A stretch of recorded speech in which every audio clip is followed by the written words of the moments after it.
خداوندا چرا اجازه میدی این اتفاق بخوره؟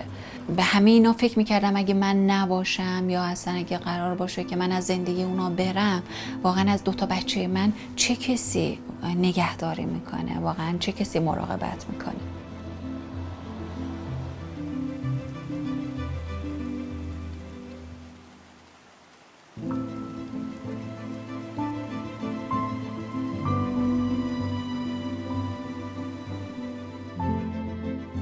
ولی چیزی که واقعا خیلی منو به چالش کشیده بود اون نابرابری حقوق زنان واقعا بین زنای مسلمان بود.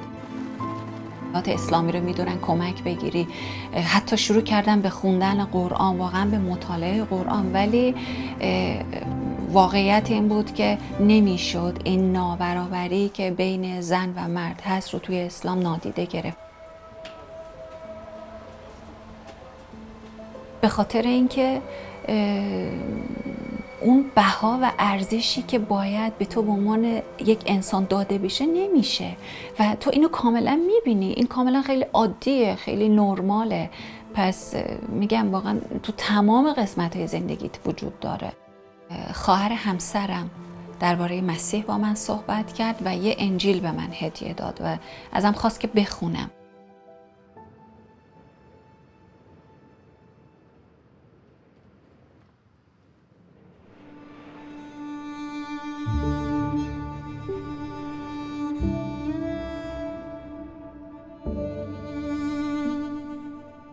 و یه چیز خیلی عجیب از واقعا روح القدس در قلبم شنیدم که تو دختر من هستی و من تو رو انتخاب کردم و تو در میان زنان و حتی بین امت‌ها من رو خدمت خواهی کرد. خیلی تعجب کردم و یادم اصلا با صدای بلند از خدا پرسیدم که خداوند این چطور ممکنه؟ مگه زنم؟ مگه میشه؟ مگه چنین چیزی واقعا ممکنه؟ به عیسی مسیح ایمان آوردم و از خیلی عصبانی میشه.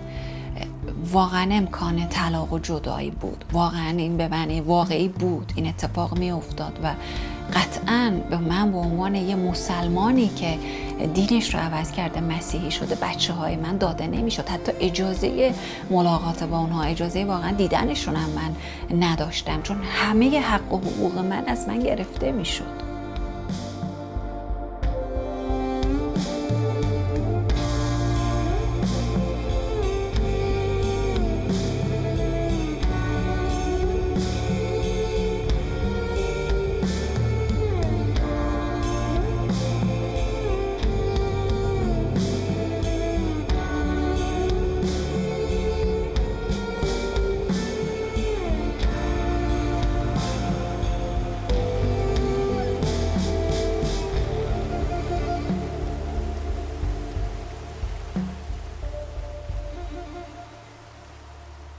خب فکر میکنم که بزرگترین نگرانیام تو این لحظه مخصوصا برای پسر کوچیکم بود که 4 سالش بود و فکر میکردم خب کی بهش غذا میده، کی ازش مراقبت میکنه، خب شب اگه روش مثلا باز بشه کی روشو میکشه.